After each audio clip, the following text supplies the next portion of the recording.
เด็กหญิงจากชนบทของสปป.ลาวหอบเสื้อผ้าข้ามแม่น้ำคลองไปยังประเทศไทยเพื่อตามหาความฝันและมาฮอดมื้อนี้ก็ถือว่าประสบความสำเร็จไปอีกขั้นกระแสมาแห้งเกินต้าน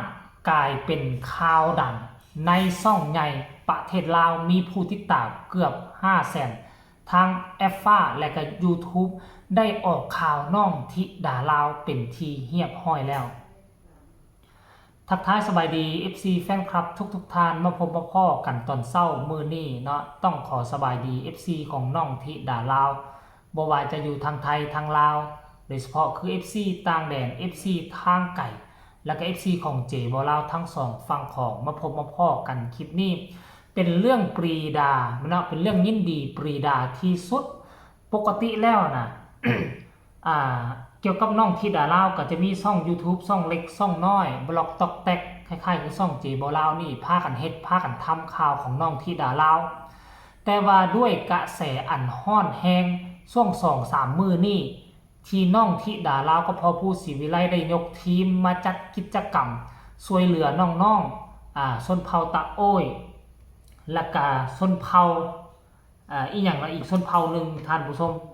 มันก็เฮ็ดให้กลายเป็นกระแสโด่งดังในสื่อสังคมออนไลน์อยู่ในประเทศไทยและก็ประเทศลาวแล้วค่อยก็บ่คิดบ่ฝันว่าช่องยูทูบเบอร์ว่าช่องใหญ่เด้ถึงว่าช่องยูทูบเบอร์ของเรานี่ผู้ที่ตามก็มีประมาณ 200,000 แล้วก็ทั้งแอปฟ้ากับผู้ที่ตาม 300,000 รวมๆแล้วก็ 500,000 แต่อย่าลืมว่าบุคคลคนนี้เป็นบุคคลที่สำคัญเฮ็ดให้ช่องทีวีเอกชนของลาวของเขาเกิดก็เพราะผู้นี้แหละคลิปที่เราลงนี่ 2-3 มื้อบ่ต่ำกว่า 2-3 แสน 2-3 แสนยอดวิวนะก็ถือว่าหลายถ้ามาสมเทียบใช้ประชากรของประเทศลาวและเป็นกระบอกเสียงอันนึงที่ต่างหน้าให้ประชาชนลาวเห็นแนวบ่ถูกบ่ต้องตามท้องถนนตามข่าวพนักงานภาครัฐเฮ็ดหยังบ่ถูกบ่ต้องก็เราจะออกมาเฮ็ดลักษณะคือข่าวแบบเป็นกลางเนาะข่าวแบบเป็นกลางจึงเฮ็ดให้ประชาชนลาว7 ล้านกว่าคนนี่ฮู้จักช่องนี้ดีเนาะค่อยได้เบิ่งช่องข่าวช่องนี้ตั้งแต่ค่อยยังบ่ทันเฮ็ดคลิปเฮ็ดข่าวตั้งแต่ค่อยยังบ่ทันเฮ็ด YouTube ด้วยซ้ำไปถ้าช่องนี้มาเฮ็ดข่าวให้กับน้องธิดาลาวนั่นหมายความว่าคนลาวผู้ที่บ่ฮู้จักธิดาลาวก็จะฮู้จักธิดาลาวซึ่งท่านนี่น่ะเพิ่นเอาออกทั้ง YouTube ยังบ่พอแอปฟ้าของเพิ่นเพจของเพิ่นก็ยังเอาไปออกเพราะฉะนั้นแล้วอีกบ่ดนช่องทีวีของประเทศลาวคงต้องเอาข่าวเกี่ยวกับน้องธิดาลาวไปออก 100% ท่านผู้ชม FC แฟนคลับบ่คิดบ่ฝันว่าน้องจะมายืนอยู่จุดนี้เรื่องราวรายละเอียดช่องข่าวช่องนี้ถึงน้องธิดาลาวคือได้ถึงน้องธิดาลาวยังบ่พอถึงพ่อผู้ศรีวิไลแล้วยังฮู้ข้อมูลเชิงลึกของพ่อผู้ศรีวิไลเมื่อก่อนเจบ่ลาวก็บ่ฮู้ได้ซ้ำไปได้เรายังฮู้บอกว่าผู้ศรีวิไลเป็นไผเป็นนักร้องน้องใหม่ไต่ดาวสังกัดค่ายแกรมมี่โกมีเพลงดังชื่อว่าเบอร์เก่ายังเฝ้ารอว่าซั่นเด้รายละเอียดให้ทุกคนไปชมคลิปนี้แล้วจึงมาพ้อกันในช่วงต่อไปชมพร้อมๆกันเลยเด็กหญิงจากชนบทของสปป.ลาวหอบเสื้อผ้าข้ามแม่น้ำคลองไปยังประเทศไทยเพื่อตามหาความฝันและมาฮอดมื้อนี้ก็ถือว่าประสบความสำเร็จไปอีกขั้นสวัสดีท่านผู้ชมกลับมาพบกับรายการ Time to Share นอกจากที่ท่านได้เห็นไปก่อนหน้านี้ก็คือเรื่องที่น่ายินดีก็คือศิลปินจากฝั่งลาวแต่ว่าไปโด่งดังอยู่ที่ประเทศไทยก็คือน้องธิดาหรือว่าธิดาลาวศรีวิไลซึ่งหลายคนน่าจะรู้จักเพราะว่าในปัจจุบันถือว่าได้รับความนิยมและก็มีชื่อเสียงในประเทศไทยโดยเฉพาะในเขตภาคอีสานของไทยนอกจากว่าคลิปที่เห็นก็คือน้องธิดากลับคืนมาบ้านและก็คือมาสร้างกิจกรรมอยู่ที่บ้านเกิดของเราก็คือแขวงสวรรณเขตซึ่งว่าน้องธิดาลาวศรีวิไลเป็นศิลปินที่กำลังมาแห่งในภาคอีสานของไทยในตอนนี้ก็คือปรากฏตัวและก็โชว์ผลงานตามวงหมอลำและก็อีเวนต์ต่างๆอย่างต่อเนื่องรวมทั้งออกงานที่เป็นรายการโทรทัศน์นำด้วยน้องธิดาหรือว่าธิดาลาวศรีวิไลตอนนี้อายุเพียงแต่11 ปีเท่านั้นพื้นฐานดังเดิมของน้องก็คือเป็นคนจากฝั่งสปป.ลาวก็คือบ้านโพนยะนางเมืองอุทุมพ รแขวงสวรรณเขตเท่าที่ฟังเสียงน้องก็คือเป็นสำเนียงผู้ไทยน้องน่าจะมาจากชนเผ่าผู้ไทย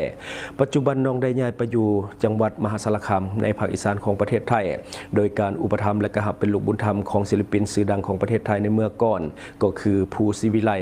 เป็นศิลปินชื่อดังที่ว่าสังกัดของในค่ายใหญ่ของไทยก็คือแกรมมี่โกซึ่งมีผลงานสร้างชื่อเสียงที่ออกไปเมื่อ10 ปีกว่าที่แล้วก็คือเพลงเบอร์เก่ายังเฝ้ารอทุกคนได้ฟังแล้วหูซึกจังไดสีหน้าค่าตาสำเนียงตามที่เจบ่เราฟังแล้วก็เราก็สิประมาณคนสวรรณเขตคือกันกับน้องธิดาลาวหรือบ่เนาะคันบ่แม่นก็ต้องขออภัยบ่ฟังสำเนียงแล้วคล้ายๆหั่นน่ะเนาะจื้อสีหน้าค่าตาไว้เด้อแล้วไปไล่เบิ่งคลิปของเราค่อนข้างว่าเป็นคลิปมีคุณภาพทุกเหตุการณ์ที่เกิดอยู่ในลาวส่วนใหญ่แล้วเราจะเอาทุกเหตุการณ์ที่เกิดขึ้นอยู่ในลาวแต่ว่าเรื่องนักนักห้องเราบ่ค่อยเฮ็ดข่าวพอปานใดแต่ด้วยกระแสอันโด่งดังเนาะกระแสอันโด่งดังคันท่าน้องธิดาลาวบ่มีกระแสบ่โด่งบ่ดังบ่ผ่านหน้าผ่านตาเราก็คงจะบ่เอามาเฮ็ดคลิปเฮ็ดข่าว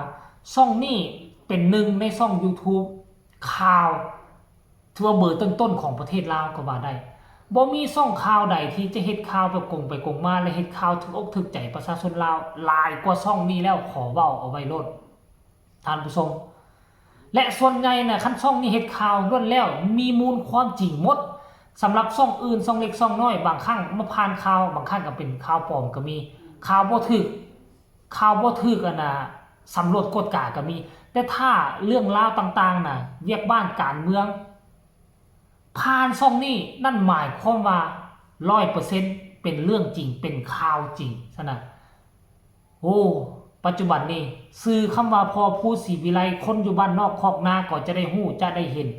สื่อน้องธิดาลาวก็จะโด่งจะดัง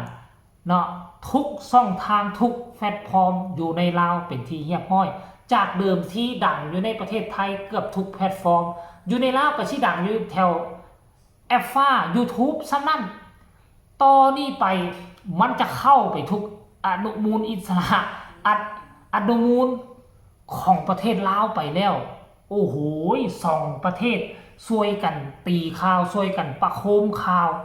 เนาะบ่แม่นว่าอยู่แล้วจะไปประโคมข่าวเด้คันท่าโตน้องธิดาลาวบ่ดังคันท่าพอภูศรีวิไลบ่โด่งบ่ดังช่องเขาก็บ่เอาไปทำข่าวอันนี้คือเรื่องราวข้อมูลข่าวสารล่าสุดเกี่ยวกับน้องธิดาลาวกับพอภูศรีวิไลโด่งดังขับเมืองไทยแล้วก็ขับเมืองลาวไปแล้ว